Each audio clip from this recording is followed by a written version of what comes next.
Recording. There we are. Thank you for that. Sure thing. Now, who was that? Who reminded me? It was me, Stephanie. Stephanie. Okay. Okay. Great, great, great. Thank you very much indeed. No problem. Okay. So, nutrition, herbs to boost immunity. Both modern medicine and alternative medicine still rely on the age-old healing properties found in herbs. Plant species around the world have been used in traditional applications, such as for medicines, food, ceremonies, in craft, in construction, and the list goes on. But this class looks at some of these herbs that pack a punch. And, you know, there are many, many, many herbs, okay? And so when I'm putting together a class like this, I mean, where do I begin? And so I've chosen what I perceive and have experienced as the most healthy herbs, okay? But I also need to show you why they're healthy before that. So firstly, we need, what do we need by when we say certain chemicals are needed to boost immunity? And, you know, drug research, the scientific study of the traditional knowledge and customs of people concerning plants and their medical benefits, to search for these pharmaceutically active substances in nature. They use something that you see there on the screen. It's called ethobotany. So it has in this way, through ethobotany, discovered hundreds of beneficial compounds. Okay, not just talking about herbs, but we're talking about the compounds within them that are terribly important. And we'll talk more about them during the class too. So plants synthesize hundreds of chemical compounds for defenses, okay, maybe against insects or fungi or diseases, and even herbivorous mammals. So numerous phytochemicals with established biological activity have been identified. We will share which herbs are the most powerful in building the body's defenses in areas like blood inflammation, aging, dementia, cancer, diabetes, and heart health. So the compounds found in plants are many. There are many kinds, okay? But most are in four major biochemical classes, as you see on the screen: the alkaloids, the glycosides, the polyphenols, and the terpenes. So remember, they're not only, but most of them, okay? And certainly for this class, this is going to be the sort of foundation stone. So the research focused on the biochemistry and the medicinal uses of these compounds. So several parts of plants, such as the bark, the root, the leaf, the stem, etc., are being used to revert abnormalities in humans back to normal, prevent illnesses, and allay symptoms. So these plants contain bioactive compounds, as I've mentioned, as you can see on the screen. What I'm going to do is I'm going to show you a video right now at the beginning. Really, I want you to understand what are phytochemicals, okay? And this video hopefully will show that. And I will put these videos in the notes that I will send out about half an hour after the end of this class. And then you can relook at them again. So let me get my screen into position.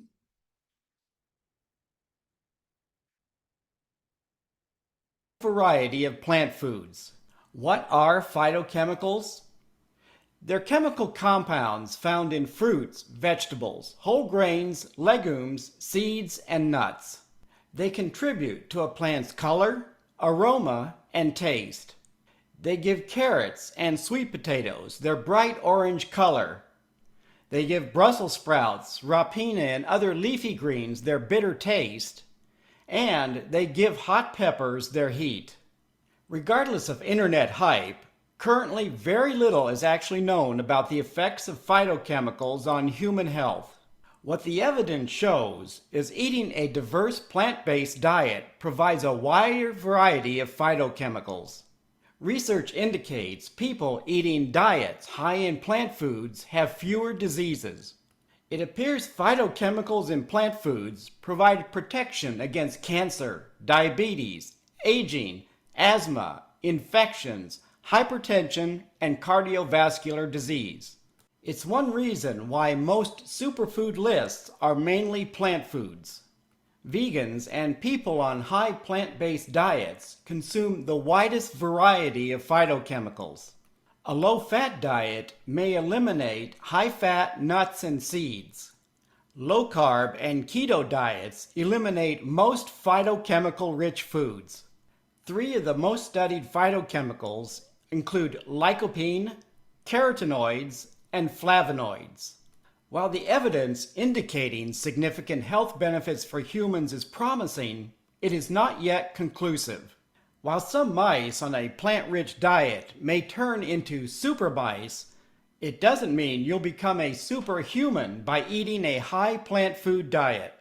Current research indicates there are potentially powerful health benefits.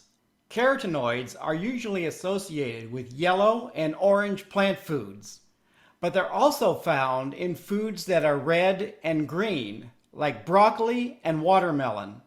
They appear to boost immunity, fight cancer, and reduce the risk of cardiovascular disease. Flavonoids associated with chocolate are found in a wide variety of foods and appear to be anti-inflammatory and fight tumor growth. Anthocyanins in berries and red wine appear to lower blood pressure. Resveratrol, associated primarily with grapes and red wine, is also found in peanuts and dark chocolate and appears to increase longevity. Grapes, red wine, apples, and cocoa also contain proanthocyanidins that appear to reduce blood pressure and increase artery lining function. Sulfides and thiols found in onions, garlic, leeks, olives, and scallions appear to decrease LDL cholesterol. Isothiocyanates found in leafy greens and cruciferous vegetables appear to be anti-cancer and reduce cardiovascular disease.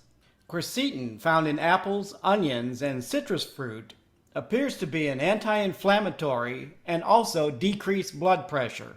Terpenes found in cherries and citrus fruit appear to be anti-cancer and antivirus. Lutein and zeaxanthin are found primarily in leafy green vegetables. They may benefit eye health. Low-carb diets have been promoted for decades. Like phytochemicals, carbohydrates come from plant foods. High-fat and protein diets are low phytochemical diets. Any potential health benefits are reduced or eliminated when eating a high-fat or protein diet. Most studies indicate people on high-fat and protein diets have a higher risk of cancer, diabetes, and cardiovascular disease. What should you do? Okay, I'm going to stop there. What you should do is have what I always advocate in my other classes that offer similar advice, and that is have a diversity. When I say a diversity, have about 30 different plant-based foods in a week, and so just accumulate them. And now I want to go a little bit deeper into what's been said and relate it to certain certain things, okay? We've had an introduction with us, but I'd like to take a look at these major compounds that make certain herbs power packs for boosting one's immunity, okay? So, alkaloids are mainly involved in the plant defense against herbivorous animals and pathogens. So alkaloids have a range of pharmaceutical activities, such as anti-asthma, anti-cancer, anti-malaria. Although alkaloids act on diverse metabolic systems in humans and animals, they also uniformly induce a bitter taste. And you can see pictures of many of them so let's go on to polyphenols, which I've spoken about in previous classes as well. Many of the health benefits associated with polyphenols may be related to their role as antioxidants. Antioxidants are known for their ability to combat cell damage. Polyphenols may also impact the genes and gene expression. Generally, foods often contain complex mixtures of polyphenols. Several polyphenolic extracts, such as from grape seed and olive pulp, marine pine bark, or grape skin, are sold as ingredients for functional foods, cosmetics, and dietary supplements, okay? But polyphenols may, for example, help to reduce the risk of developing type 2 diabetes, okay? Cannabis and ginkgo biloxi are two of the most common sources of the medical terpenes. This plant contains many medicinal properties like anti-cancer, antimicrobial, antifungal, antiviral, okay, anti-hyperglycemic, and anti-allergics, anti-inflammatory, anti-parasitic. So turpentine is also used to enhance skin penetration, prevent inflammatory diseases. Nowadays, modern medicine uses large scales of terpene for various treatments in drugs.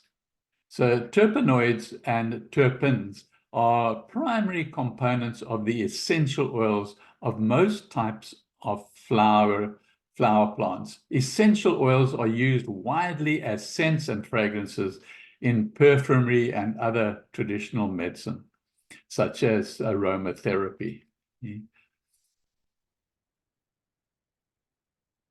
Then another one, similarly, many plant glycosides are used as medicines, as I've said. Here, glycosides are compounds of plant origin. They are made up of one or more sugars combined with an alcohol, phenol, or complex molecule, such as a steroid nucleus. So flavonoid C glycosides has significant antioxidant activity, anti-cancer, anti-tumor activity, and hepatoprotective activity, anti-inflammatory activity, anti-diabetic activity, antiviral activity, antibacterial and antifungal activity, and many other biological effects, okay? So, what I'm going to show you now is the first herb that I'm now introducing. You've now got a background of the chemicals, and without these chemicals, you've got a problem. You're not going to get the full benefit of the healing, and this often happens when something is extracted from the plant and it doesn't have the other chemicals with it, just the base nutrient, if you like.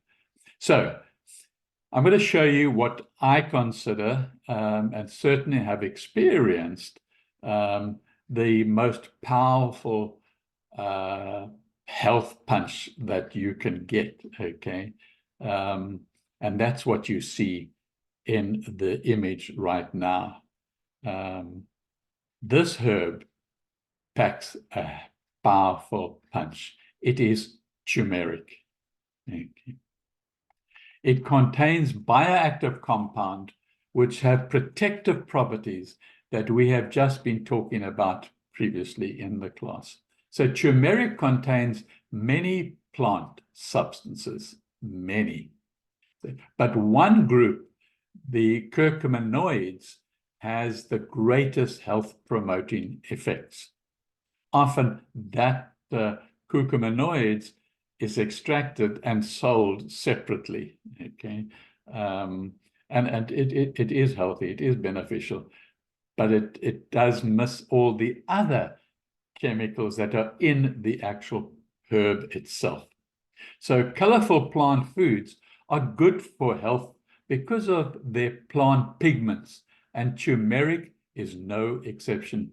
Much of the publicity surrounding the spice is thanks to the main active component, curcumin, which I've just said now, which makes up about 3% of the root weight. Okay. So although an impressive constituent, it's worth remembering that curcumin is one of hundreds of bioactive compound which turmeric packs in its health punch. Okay, so rather have the whole turmeric than just one particular extract. Okay, we're going to talk a lot more about this. I'm going to show you a video from Dr. Berg as well. The value of these protective compounds is that they help the body combat the damaging effect of a process called oxidation. Over time, oxidation may lead to chronic inflammation and, as a result, lead to age-related conditions, including heart disease, type 2 diabetes, and cancer. Now, including this protective food in the diet means our bodies are better placed to cope with aging and the inflammation. Curcumin is a natural antioxidant that has anti-inflammatory benefits, excuse me, as well as benefits related to slowing the aging process and preventing Alzheimer's disease and depression. So curcumin's potent antioxidant anti-inflammatory properties safely produce diverse research-proven benefits to every system in the body, every system. So this formula synergizes and enhances its work to make it a powerful wellness builder for young and for old. The health benefits of turmeric and curcumin in particular include better regulation of inflammation in the body. I just want to remind you, don't forget turmeric contains the curcuminoids, okay? So don't go heading out on a specialist journey. Studies comparing the anti-inflammatory properties of turmeric against those of non-steroidal anti-inflammatory drugs, the NSAIDs, have shown it to be a power pack against arthritis. And that's the days I used to have arthritis, this was one of the fundamental cures, if you like, for me. Talking personally, doesn't mean it's for you, but it certainly got all the compounds that you need if you do have arthritis and osteoarthritis. So, cognitive function. Another active ingredient in turmeric is turmerone.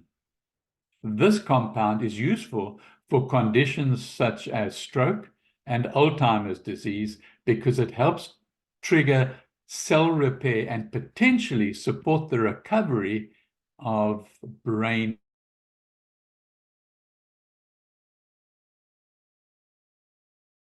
Studies suggest that the antioxidant and the anti-inflammatory effects of curcumin protects against some of the steps involved in the development of heart disease, including improving cholesterol levels.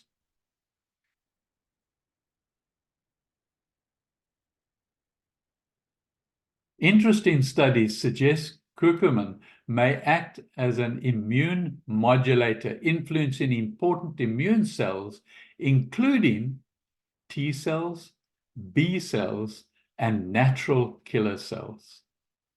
In addition to this, curcumin appears to downregulate pro-inflammatory compounds called cytokines, the prolonged activity of which can lead to inflammatory damage. When consumed at low doses, curcumin may also enhance our antibody responses, helping us fight off infection. New studies suggest it may even play a role in controlling allergy, including hay fever.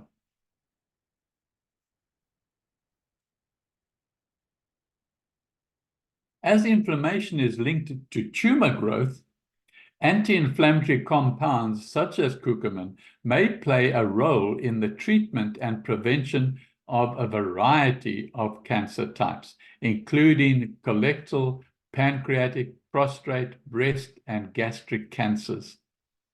Studies suggest that curcumin may help slow the spread of tumor cells and may even prevent tumors from forming in the first place. It may do this in several ways, including disrupting the formation of cancerous cells at various stages in the cell cycle, interfering with cell signaling pathways, and even causing those cancerous cells to die.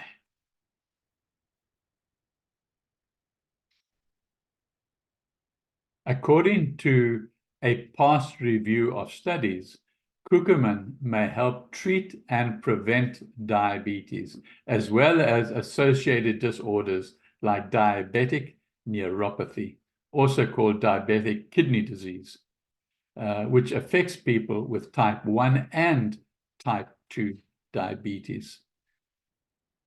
And I can talk from experience there. Turmeric may even help protect your brain against common degenerative diseases like Alzheimer's. You may ask, how? By increasing levels of brain-derived neurotrophic factor, or the BDNF. It's a protein found in the brain and spinal cord that plays a key role in keeping nerve cells, or the neurons, healthy, as well as regulating communication between nerve cells, which is critical for learning and memory.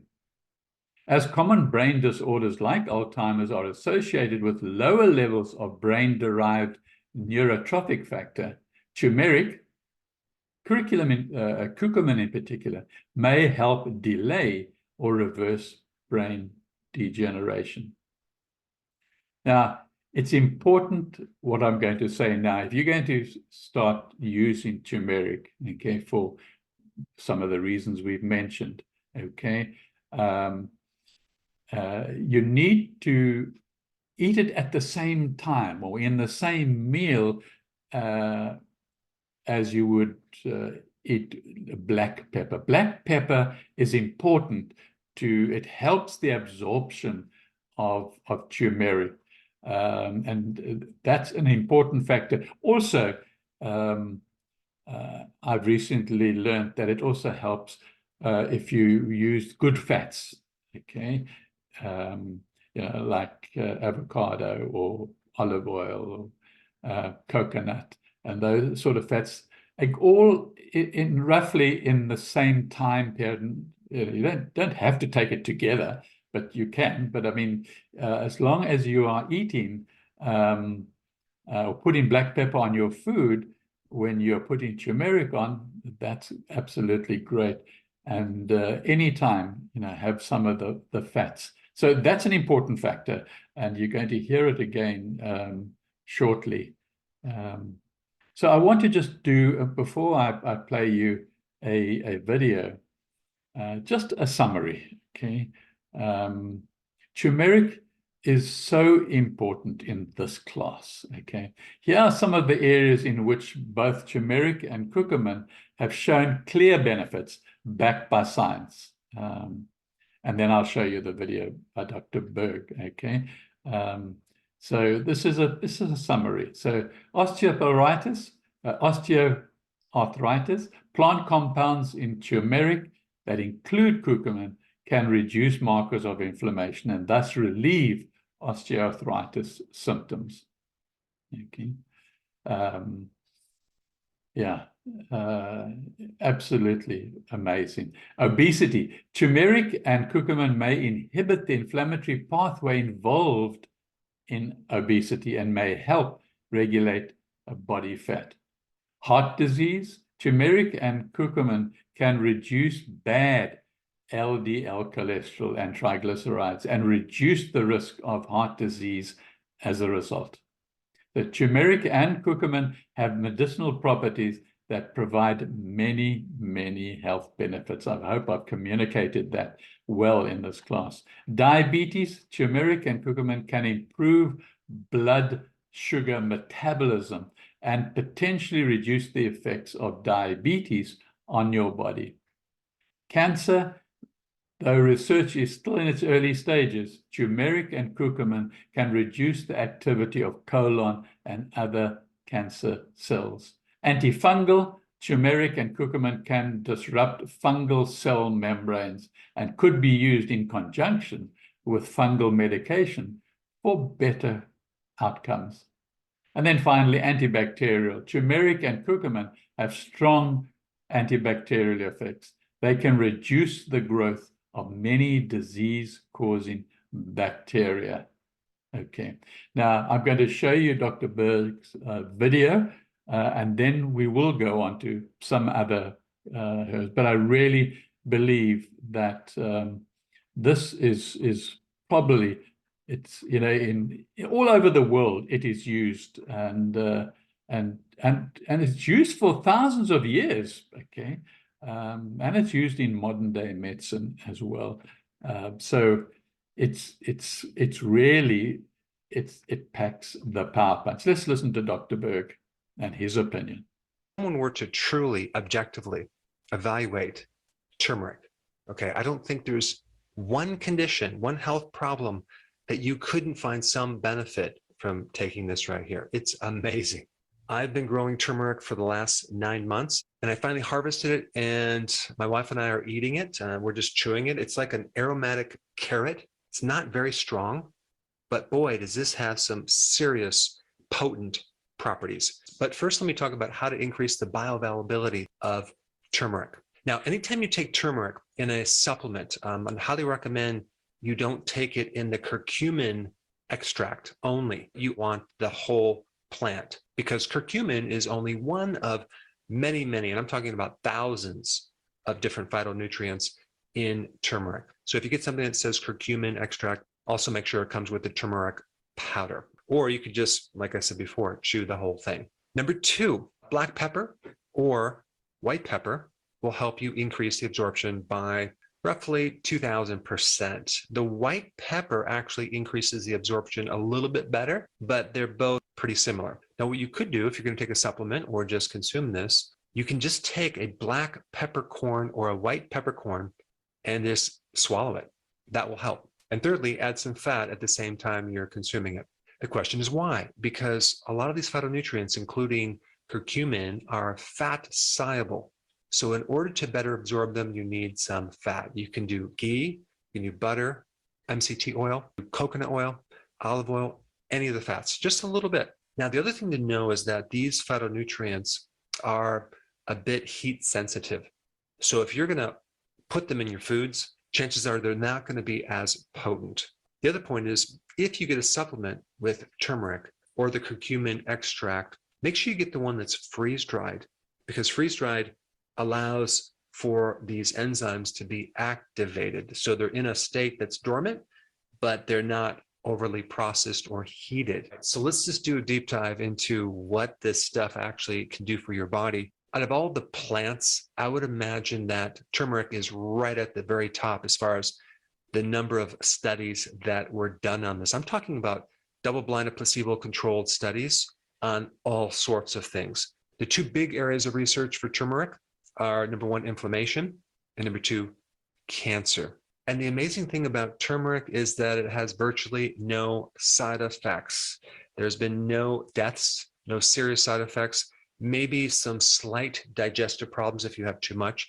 But even at high doses, there's no major serious side effects like there are with medications. And they've compared a lot of different medications to turmeric, and turmeric keeps up with these medication effects. Okay, so let's start with antioxidant potential. It increases glutathione. It increases other antioxidant networks in your body by actually increasing your ability to activate these antioxidants. There are certain genes that turn on or turn off your antioxidants, and turmeric has the ability to turn them on to help fight off free radical damage that's involved with oxidation and inflammation. Turmeric also has potent effects for your brain and nervous system. It's been tested to show significant improvements in Alzheimer's, Parkinson's, other neurodegenerative disorders. It's also been shown to decrease the formation of plaquing in the brain. It has very potent cardiovascular effects in helping lowering blood pressure, decreasing lipids, helps slowing down the formation of plaquing in arterial sclerosis and clogged arteries. It also protects that inner lining of your arteries, the endothelial layer that is usually most vulnerable to inflammation. Now, from a microbe standpoint, turmeric is a powerful antimicrobial, antiviral, antibacterial, anti-candida, antifungal, antiparasitic, anti-H. pylori. So it's great to take if someone had an infection. It shows great benefits to dermatitis and many other skin problems, psoriasis. It's great for the liver too, to protect the liver against fat formation, fibrosis, which someone develops after they have inflammation in the liver. Because turmeric has very potent anti-inflammatory properties, it's going to slow down fibrosis. Certain things in turmeric also increase bile salts, and that gives you a whole cascade of improving digestion, increasing the fat-soluble vitamins.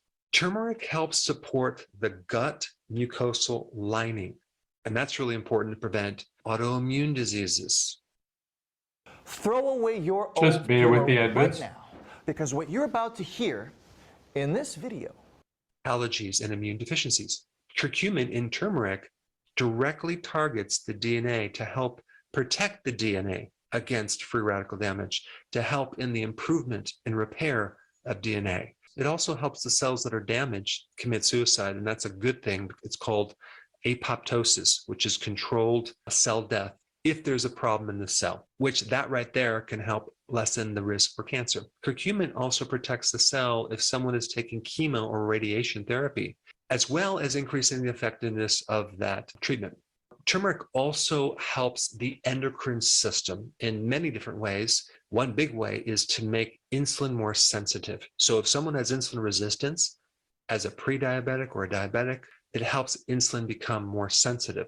There's been quite a few studies, and I'm talking about like clinical trials that are double-blinded, placebo-controlled studies showing protection against a pre-diabetic going into a diabetic. Also, at the same time, diabetics taking this greatly reduce the complications from diabetes. So even though they have diabetes, they have a lot less side effects. Also, turmeric shows great therapeutic benefits in being an adaptogen, which is something to help you increase your tolerance against stress. This has also been used to help depression, anxiety. So it can help both mood disorders as well as cognitive disorders. But like I said before, cancer and inflammation are the two primary things that turmeric is known for. There's a lot of research in many different types of cancers, not only directly targeting the cancer, but inhibiting a lot of the mechanisms that are involved with cancer, including inhibiting angiogenesis, which is feeding blood flow to the cancer, countering some of the mechanisms that cancer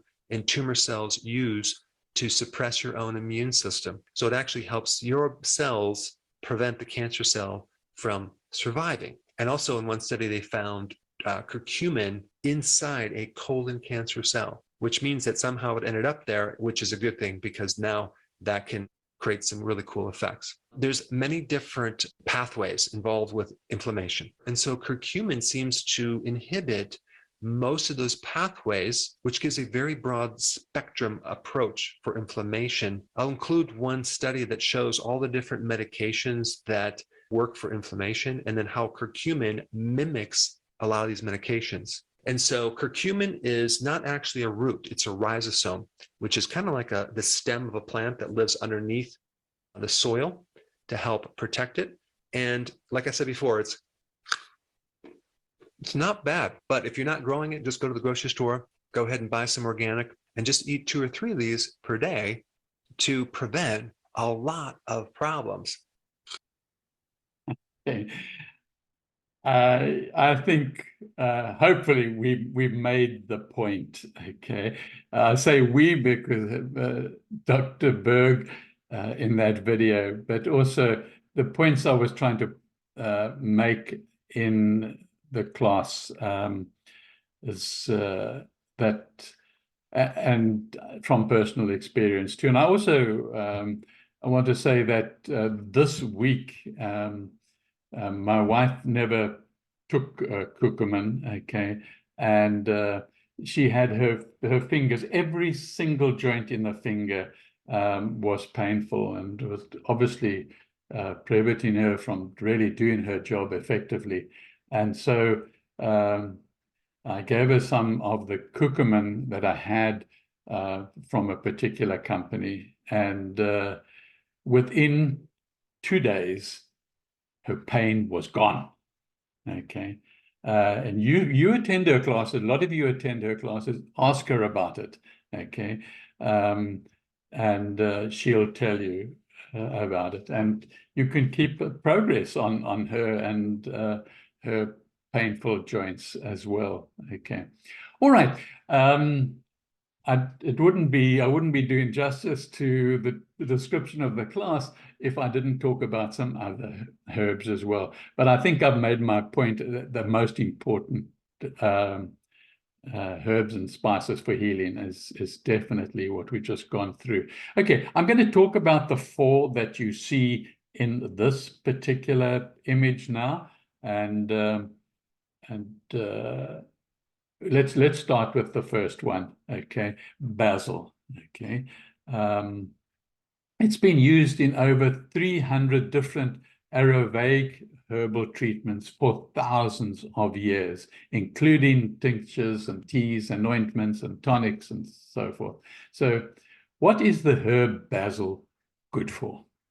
Scientific studies show that it has some of the following positive effects. Okay, anti-inflammatory, antioxidant, cancer fighter, pain reducer, fever reducer, diabetes preventer, liver protector, blood vessel protector, anti-stress solution, and immune booster.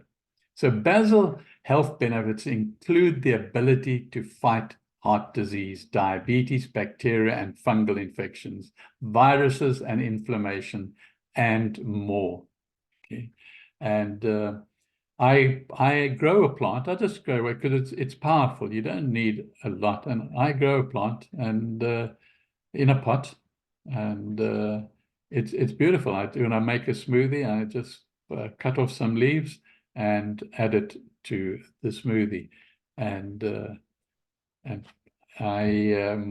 science tells me that it's a beneficial thing for me to do.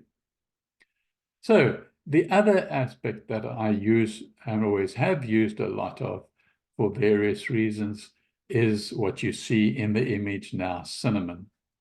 Astonishingly enough, this humble spice has also been shown to increase insulin sensitivity. Adding cinnamon to your diet could decrease your reliance on heavy-duty diabetes medication. Okay, and for those of you who know that I do historically have suffered from diabetes, and certainly curcumin or turmeric and cinnamon I use a lot of now, and Don't tell my doctor, but I've reduced my medication. Don't you do that without your doctor's permission, but I'm old enough to do it. So it's packed full of polyphenols and flavonoids, potent antioxidants. Consuming even half a teaspoon daily reduces serum glucose concentration effectively over time. So this makes it an excellent natural remedy for managing both prediabetes and type 2 diabetes conditions. And can you believe the next one? It's absolutely an amazing little plant. And I also grow it in a tub just that size as well, because you don't need a lot of it. So the impressive health benefits of this herb come via its active ingredients. So we're talking about parsley. According to a report in the Journal of Traditional Chinese Medicine, parsley has been used as a treatment of gastrointestinal disorders, hypertension, cardiac disease, urinary diseases, diabetes, and also various determinal diseases in traditional folklore and medicines.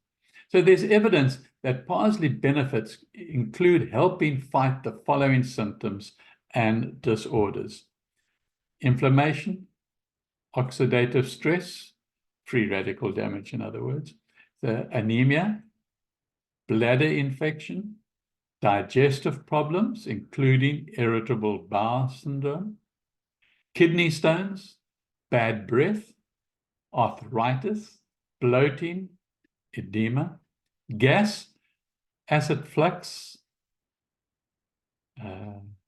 constipation, poor immunity, skin problems, and certain types of cancer. So parsley benefits include acting as a free radical scavenger, heart protector, brain protector, anti-diabetic agent, antibacterial, and digestive aid. Okay, I'm going to show you a video about what we've just been talking about, parsley. And they talk about 13 impressive health benefits. And as much as time allows, you'll probably see most of them. Otherwise, you can check them out after the class when I send you the video link. Parsley benefits. 13 impressive health benefits of parsley you need to know. A few years back, most people were unaware of this wonderful herb called parsley, despite its health benefits. However, with the advent of the internet, this amazing herb has found its way to a different region of the world. And as of now, it's a popular herb often used in European and Middle Eastern cooking. A typical kitchen cabinet has this herb, but it plays a role that isn't just a side dish, but also has many uses for cooking and garnishing and herbal medicine. They are easy to grow and are therefore accessible for everyday use. In today's video, we will share with you the 13 impressive health benefits of parsley you need to know. Number 1, strengthens the bones. Although many people don't know that much, vitamin K deficiency increases the risk of fractures. We all know how beneficial it is to get enough phosphorus, calcium, vitamin C, and B vitamins, right? But are there enough vitamin K supplements in your diet? If you eat parsley regularly, your body will be supplied with a sufficient amount of vitamin K. Excuse the advert. Similarly, vitamin B in parsley helps reduce homocysteine levels, a type of amino acid that can weaken bones. Therefore, this is great for improving your bone health because parsley majorly serves as a protein converter that reduces this amino acid on your excellent bone structure. Do you find this video interesting so far? Please don't forget to subscribe to my channel. Hit the like button and ring the notification bell if you want to see more content like this. Number 2, boosts of brain health. This is another major health benefit of parsley for our body system. It can improve our brain performance, and this attribute can only be linked to its apigenin content. Apigenin is a flavonoid contained in parsley, and it's responsible for the improvement of neuron formation. It enhances good retention, fast learning, and boosts certain brain functions. It also helps to stimulate cognitive performance and alertness. According to recent studies, apigenin has been proved to possess the ability to treat neuron disorder diseases like depression, Alzheimer's disease, and so on. Number 3, improvement of eye health. Parsley is made up of lutein and beta-carotene constituents that help protect the eyes and promote healthy vision. Beta-carotene is a carotenoid that supports eye health, and it can be converted into vitamin A in your body. This conversion of beta-carotene is the reason why parsley is very rich in vitamin A. Also, as a result, a half cup of freshly chopped parsley provides about 108% of the recommended daily intake of vitamin A, which is essential for having healthy eyes because it majorly protects the outermost layer of the eyes. Number 4, regulation of blood sugar. In some parts of the world, parsley is majorly used as a natural method to help reduce high blood sugar levels. Interestingly, some recent research has proved that parsley has anti-diabetic properties and could help regulate blood sugar levels in the body.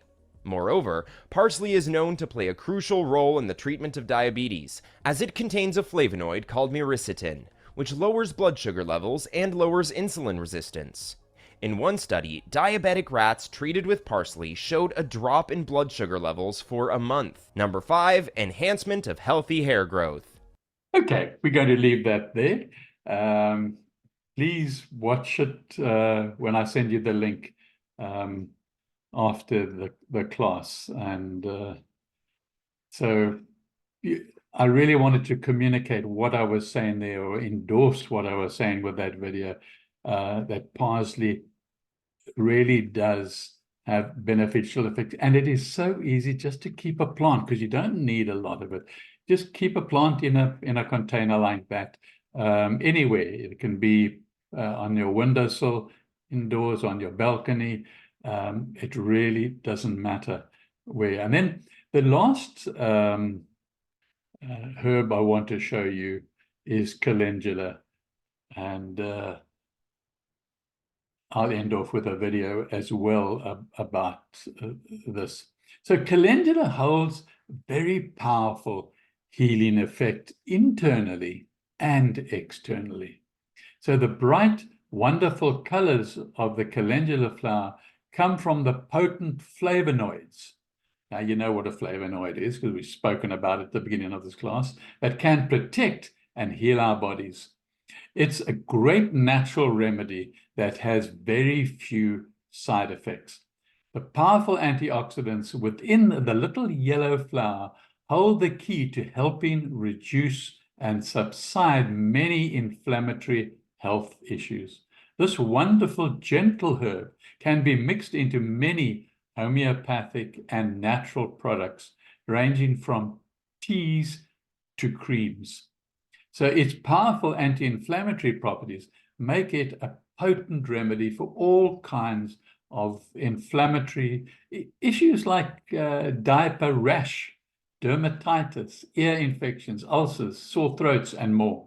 So eardrops containing calendula are sometimes used to treat ear infections in children as well. So calendula can help prevent and relax muscle spasms. Calendula is also used to improve skin firmness and hydration. Even more impressive, it helps increase blood flow and oxygen to wounds, infected areas, which help the body grow new tissues and heal more rapidly. When taken as a tea, it can also be helpful for internal duodenal and gastric ulcer symptoms. So let me end off the class with a video on that, and then I'll take any questions and comments following on from that. Healing properties are actually found in the highest concentration in the leaves and stem of calendula. If you've ever picked calendula flowers and you came out having sticky fingers, those are those beneficial resins. Now, if you really want to bulk up your medicine garden, you can try growing Calendula resinosa, and as the name hints, this calendula has a higher concentration of those beneficial resins and is very popular among herbalists. Calendula can be used both internally and externally. We're going to start with its internal uses and talk about how it can improve overall health and remove toxins from the body. Then we'll talk about how it can be used topically for a variety of skin ailments. Like I said before, calendula is anti-inflammatory. It also contains bitters, which are constituents that signal to the body to produce more digestive enzymes. The more digestive enzymes you have present in your gut, the better you're going to process food, the more nutrients you're going to be able to get out of those foods, and you'll find that you have less digestive stress like bloating. Calendula taken as a tea or tincture will help to promote the healing of the stomach lining and reduce the size of stomach ulcers. Now, for those of you who are new to herbal medicine or proper diet and nutrition, gut health is really where it all begins. If you can restore your gut health, you will see vast improvements to your overall health. So this can include healthier skin, hair, and nails. You'll have more energy, and it can even do amazing things for your mood. Calendula is also great for the lymphatic system. So the lymphatic system is a series of nodes in the body that serve as first responders for any toxins, bacteria, or viruses that enter the body either through the skin or the respiratory system. Calendula helps to increase the movement of fluids through the lymphatic system, so that helps to reduce the swelling of lymph nodes. Reducing the swelling of lymph nodes has definitely been a use of calendula that has been proven for me. I often get sporadically swollen lymph nodes in my neck due to a reoccurring cat allergy. Calendula is also a diaphoretic, and a diaphoretic is anything that helps stimulate sweating within the body. And obviously sweating is another way that our bodies expel toxins through the skin. And finally, a 2009 study found that calendula extracts help to reduce oxidative stress on the liver. And your liver is a blood detoxifier, so having a healthy, toned, functioning liver is going to reduce the amount of toxins that get into our bloodstream and travel to other vital organs within the body. So in review, taken internally, calendula can help to restore gut health, move fluids throughout the lymphatic system, induce sweating, and also tone the liver. These are all amazing detoxifying actions found in just one plant. For its gut healing actions, I would recommend creating a tea blend that includes calendula, dandelion leaf, violet leaf, plantain, mint, and stinging nettle. Any combination of those herbs will create a tea that is great for restoring your gut lining and improving overall health. I also make an herbal detox blend that I take twice a month to help flush out excess hormones in my liver, and that includes calendula, dandelion root, and ginger, and this is something I take as a decoction. Now let's talk about how calendula can be used externally. Applied topically, the beneficial constituents in the flower, leaf, and stem of calendula offer a wide range of benefits. Dried calendula can be infused into skin-safe oils like argan oil, grapeseed oil, olive oil, coconut oil, any type of oil you feel comfortable using on your skin and hopefully doesn't clog the skin. Now you can take a calendula infused oil and apply it directly to the skin, or you can take it a step further and make a salve or balm out of beeswax. I have a YouTube video you can watch on how to make a calendula salve right up here. I make a batch of this calendula salve twice a year, and my husband loves using it to soften and moisturize his beard. Calendula is great for sensitive skin, so its antifungal, antiseptic, and antibacterial properties make it great for conditions like a baby's diaper rash, fungal infections like athlete's foot, and just in general for promoting skin healing. It's useful as an oil or a salve to apply to minor cuts and scrapes, even insect stings or acne. For promoting skin healing and preventing infection, calendula pairs well with other herbs like usnea, plantain, oregano oil, aloe vera, even chamomile. My favorite skin healing oil that I make at home is an infusion of calendula and usnea powder, and I use this in place of over-the-counter medications like Neosporin all the time, and personally I think it works way better, heals the skin faster, there's way less inflammation, and you don't have to deal with all of that petroleum. All in all, calendula is a lovely flower that is easy to grow and has a multitude of uses, and I would recommend this flower for anyone's herb garden. Thank you so much for watching. If you enjoyed Right. I think she makes the point very well for calendula, and I take it, my wife, as a tea quite frequently, and also creams occasionally. but certainly as a tea regularly. Okay, so yeah. Anyway, that brings us to the end of the class. If there are any comments, I'd be happy to take them now. I have a question. You're talking about these herbs. Is it mainly fresh herbs that you're talking about? And can you mix them together? Maybe You like could, in your smoothie? yeah, you can certainly mix them together. But the turmeric is such a powerful herb with so many chemicals inside. You could almost take that as by itself, but you can mix any of the herbs together. They don't influence one another. Thank Hope you. that helped. Okay. You know, Michael, George and I, we have this tea that's turmeric, ginger, and cinnamon. Yeah. And if you have 2 cups of that a day, we can really feel the difference. That's in an the interesting. joints. Yeah, thank you. Interesting combination. Okay, how long have you been doing this for? Oh God, I'd say, let's see. I'm going to say for at least 6 months now, but I have Okay. to order the tea through Amazon. That's the only problem. I used to be able to get it at this one place here. They closed down and I can't find the original tea I used to have. So I've been trying this other one. It's been working though. Okay. But I'm a Okay. big believer in herbs. I really am. Yeah, I am too. You know, it's one way to get a lot of nutrients and a lot of those chemicals that I mentioned in the beginning of the class. Otherwise, we just don't tend to get them. Okay. Exactly. So it's really great. I mean, especially we're coming up to winter now, and I make a lot of soup and vegetable soup, and I put a lot of the herbs in the soup as well. And if I don't put it in with the cooking, I put it in afterwards when we are drinking the soup. Yeah, Oh, that's cool. That's cool. yeah. No, I love your classes with the plants and the herbs. These are great. Thank you. I really We're like gonna that have to feedback. share recipes.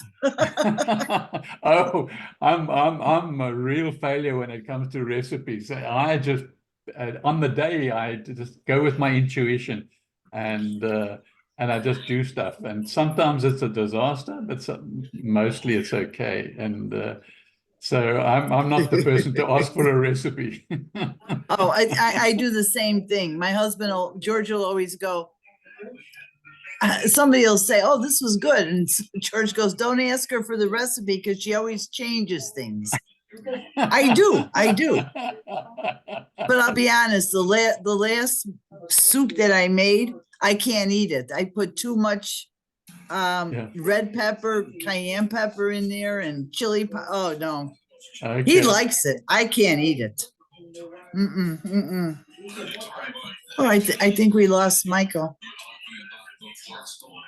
Huh. I think Michael got lost. Okay, well, bye, everybody. Bye. Thanks, Michael. It was great.